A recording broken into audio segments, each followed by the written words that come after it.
right? Anyway, so let's go over all of them, starting from number 12. So the answer is letter B. So what I will do is, and of course, feel free to stop me, let me know what you feel like will be, also a pretty cool way to do it. So I said, look, since all those options have different constants, right?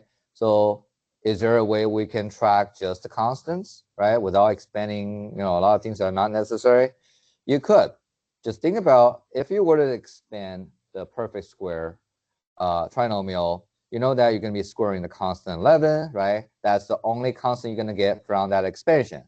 So I can put dot, dot, dot. That means I'm skipping the part that has something to do with the x, right? So I'll get 11 square, right, from that guy. And then later on, I see that, oh, it's the difference of square, right? So I'll skip, again, the part I don't care about, the x, right? And the constant is going to be negative pi times 5. So it'll be a negative 25, right? So therefore, you get something like, in terms of x, we have 121 from 11 square minus 25, right? So you're going to get something, but at the end, you're going to end up being 96, right? So that's the constant you're tracking from the expansion.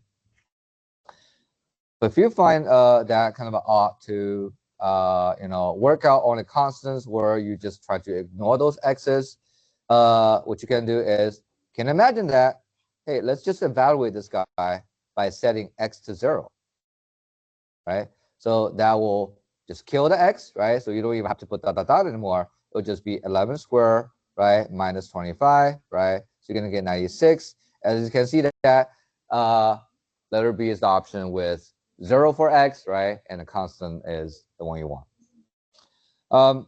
So now one of the students in the first period says, look, there are options, right, with the repeated power 4, repeated coefficient for x squared and x squared. So he sees that these two options are so close to each other, but they differ by one constant. I guess that is probably why they don't want to quickly rule out, let's say, everything else, right, left with the B, right? So we want to do 2 rounds of elimination, but you should narrow down your search, right, in between A and B, and hopefully realize that this is the constant that you're supposed to get from the expansion, right? But anyway, so but the bottom line is for question 12, right? It's not at the end of the module, not to mention it's module 1. So if you end up being calculating for too long, then please don't keep on going. Ask yourself that, is there like a better way or like a different way to do it? Okay, so moving on to number 15. So maybe it's just me still maybe treating English as a second language. So when I read this problem, I actually tried to read it for quite a few times because I feel a bit confused that why are they asking me at the end of November 2012 if this is the graph that tells us how many laptops, how many projects. I'm thinking about the devices. How many projects that the company is working X month after November 2012, right? I said, well, am I reading this correctly? Isn't that just the beginning, right? Because X is 0, right? I don't know if it's designed on, on purpose, but I'll say that just be careful with exactly what they're asking you, right? Maybe, I mean, it meant to be like that because question 15, right? Module 1, it's not supposed to be hard. All right. So that's 15. But again, feel free to stop me whenever you want more clarification on certain questions. So number 19, the answer is letter D. So again, some student reminded me that we did a question just like that, but with student scores, the letters A, B, and C and stuff, right? What is the median? And at that time, I think that it was confusing because you're always expecting like numerical data, right? And you have the frequency of the data. So now, whenever you have to find out the median, that means you want the data set to be sorted, right?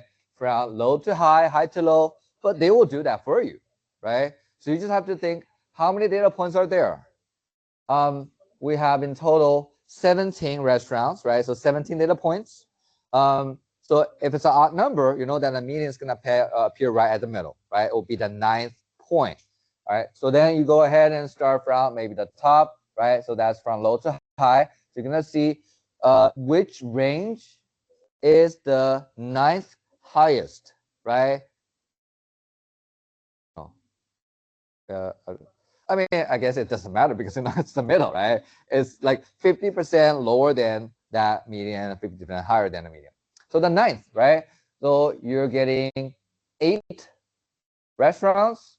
The 9th restaurant is going to fall into the range of a 20 to 25 employees, right? 21 is in the range. Okay. All right. All right. So moving on. So 20. So you know what? If I don't feel like keeping 10 questions, you know, I would have get rid of the 20, but since I want, you know, just a nice number, right? 10 questions. So I kept 20. But then I think that the only point for number 20 is when you see questions asking for x-intercept, y-intercept, calm down and ask yourself, should I set x to 0 or y to 0, right? To make sure that you're getting it right. So in this case, y-intercept, you're setting x to 0. Okay, so that means you get a 0 on the left-hand side, and the right-hand side will be negative 5y over 9 plus 21, right? So now I can skip the algebra part. You know, you guys are good at it, or you know, just type it up in the decimals, right? Figure out what the y is. I guess that they make the number intentionally bad, right? So 189 over 5, right? But I mean, nowadays it's never going to be an issue anymore, right? So like I said last time, whenever you have to solve for equations, whether or not the question asks you to do it, or you feel like that's the way to go, right? You know, if you have decimals, just type it in, right? Just fill, because this is not multiple choice. You cannot afford getting it wrong, right? You have to get exactly what they want, right? But keeping it as a fraction or decimal, it's not a big deal. That is indeed, yeah, if it works out like that. Yeah, and you're allowed to keep it like that. All right, now let's see, 21. So that's a pretty classic quadratic function problem, right? Not insanely hard, but they do require you to remember some of the conclusions. To find out what BC, the product of BC, I guess that you can see right away what the C is, right? Because that's the y-intercept. So C is negative 6. To find a B, so you realize that this is a symmetry axis, right? Or if you realize that the horizontal coordinate of the vertex is negative b over 2a, right? It's the formula, quadratic form, the vertex formula, right? And it's supposed to be negative 1. But a is given, right? A is 2. Therefore, it's negative b over 2 times 2 equals negative 1. So solving for the b, that has to be 4, right? So once you get the b, then you work out what a BC is. So it'll be 24, negative 24. Oh.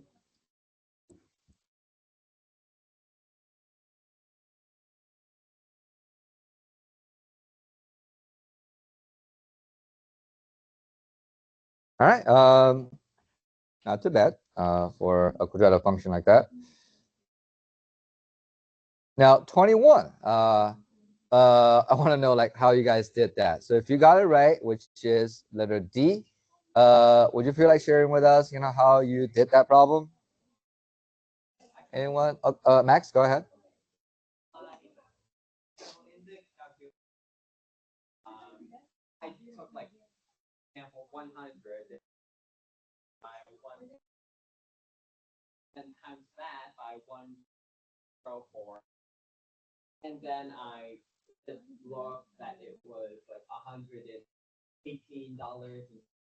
Okay, okay.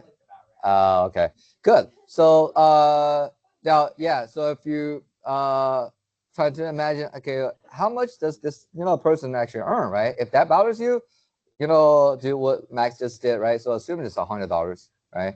Uh, so yeah. But what I like is, he's referring to not just 14% or 0.14. He says 1.14, right?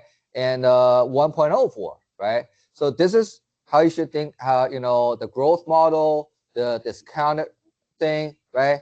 So let me write this down like in a formal way. So if this guy earns in 2028, not 2028, 2008, right? Which is 14% more than his salary, as I put S there, which is for salary. 14% more, right? So it's 1 plus 14% times the guy's salary back in 2007, right? So now in 2009, so it will be, once again, 4% more, so it'll be 1 plus 4% times the salary in 2008. But if you plug in what 2008 is, you're going to get, now, what is 4% more? So 1.04, right? Times 1 plus 14%, so it'll be 1.14, right? Times the salary in 2007. Now, if you work out the product of these two numbers, it will be 1.1856. Okay, so that's the rigorous way to do it, right? Now here's another way. I didn't think of that. One of the students in first period says, look, if this guy earned 14% more, then another 4% more, so probably you'll be looking at like 18%. But what are odds that you get 18 flat, right? It would be always a bit more than that. It's like the thing is exponential, so that's the only option. That's at least 18%, right? Plus the more, right? I mean, that makes a lot of sense, and I like that, right? So that's a very practical way to eliminate, right, an educated guess. All right, so 22. Let's see, what about the circle here?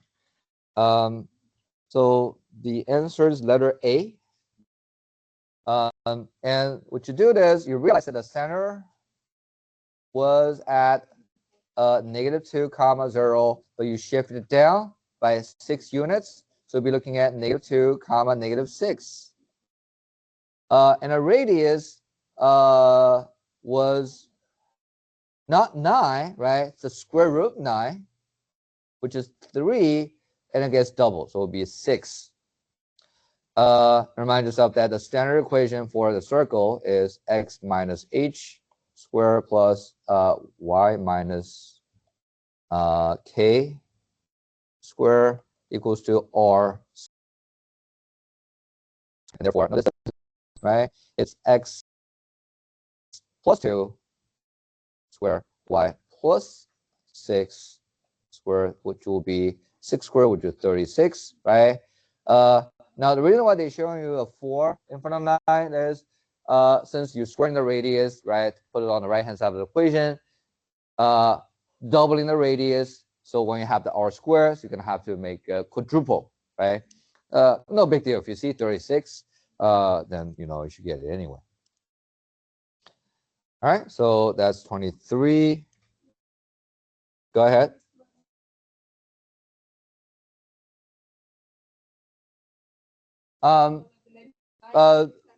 Right. You can think of that, the number you're putting next to the x and y are the opposites of whatever they told you about the coordinates, right? Or algebraically, the reason why this is a positive 2 is that h is -2. You're subtracting -2, so that's why it's making a positive 2. Right? But the sign flip, right? You've seen it back in that college algebra. Just remind yourself that is something that they might also have to test. Now moving on to 25. And again, when I see like such a long paragraph, I get, a bit, you know, sensitive, especially to the wording. Maybe it's just me. When I see that, oh, it's increased the by, not increased the to, right? So I'm trying to remind myself, hey, it's not just 190%, right? So start out 40, right? It's gonna grow, right, in such a way that after an hour, it will grow by, right, or increase by 190%. So it'll be 1 plus 190%, right? And you put the t there so that you know that if the t is 0, that means it is just right after the thing is posted. So it'll be 40 comments for some reason, right? You wait for an hour, then it'll increase by that many percent on top of 40, right? So it's increased the by.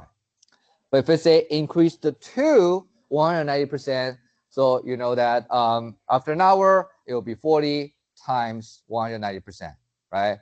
So there's a difference between increase the by, increase the to. At least that's how I interpret it. So therefore, it's letter D, right? 2.9 T.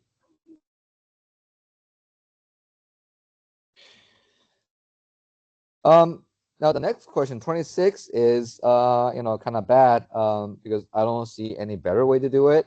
You can use decimals at the end, but you have to set it up correctly. The answer is letter A. Yes.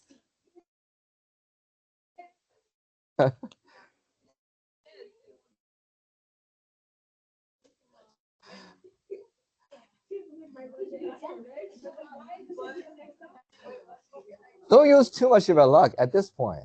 Save it.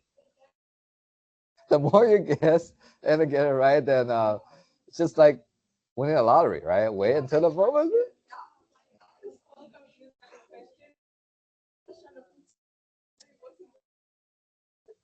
All right. I thought that usually the most likely option will be C. Have you heard of that? C is always statistically, because I study a lot of the past paper, and not for SAT but for AP Physics, and I counted all the correct answers. How many will be C, how many will be D, and it turns out that it's C, D, B, A. So if you're desperate, go with the C. But don't do that, since eliminate. All right, so eliminate, let's say A and then B. Then between C and D, I mean, you're better off statistically C. But you're only gonna be using that statistic if you're guessing the whole time, right? Otherwise, you guess one, most likely, be wrong.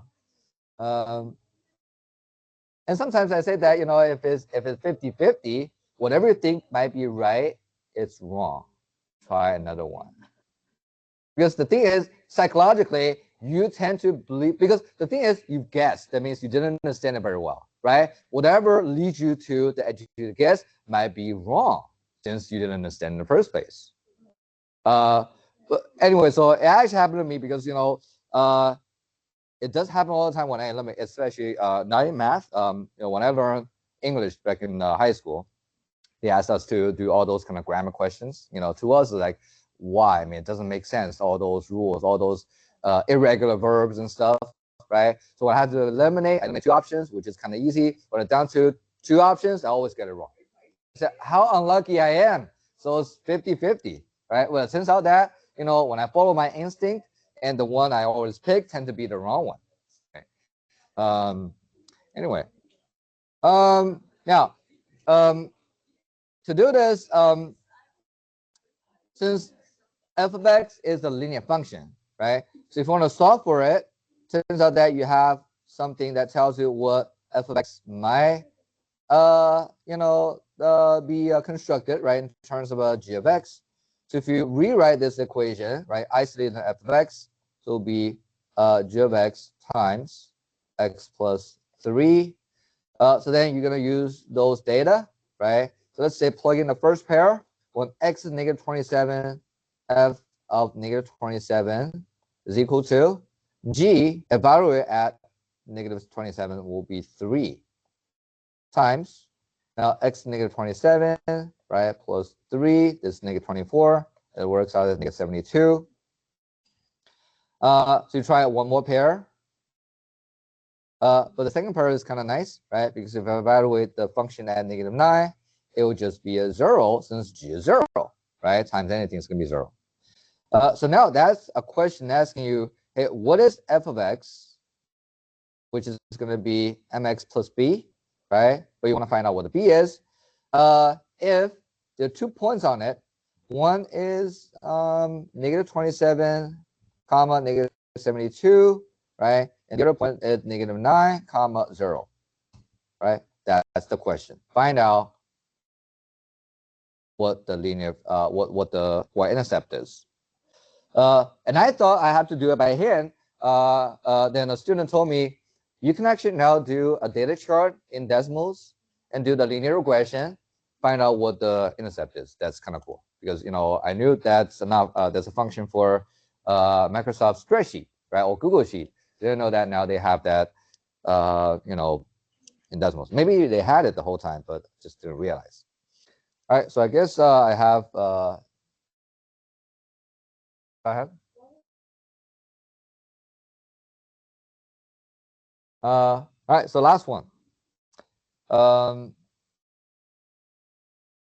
It's a geometry, right triangle or similar triangle kind of problem. So make sure that you draw the triangle correctly. So it's A, C, B, right? Because C is the right angle. So BC is 162. And there's a point on AC, and it's called E. The point on AB, that's D. The segment ED is parallel. Come on. Oh, okay. Parallel to BC, right? The ratio, or CE. So CE is a bit longer than AE. So the ratio is 1 to 2, right? C is greater. Now to find out what ED is, you're going to use similar triangle. It's triangle AED, that is similar to the triangle ACB, right? So corresponding sides are AE to AC. Okay, so make sure that you're looking at the small and then the big triangle. So what is the ratio of AE to AC? If the ratio of AE to CE is 1 to 2, then it will be 1 to the whole thing, right? It'll be 1 to 3. Then you have ED to BC, right? Since you know what BC is, which is 162, you're solving for ED, is 1/3 of BC, so that will be 54. Okay. Yeah. All right, so that's all.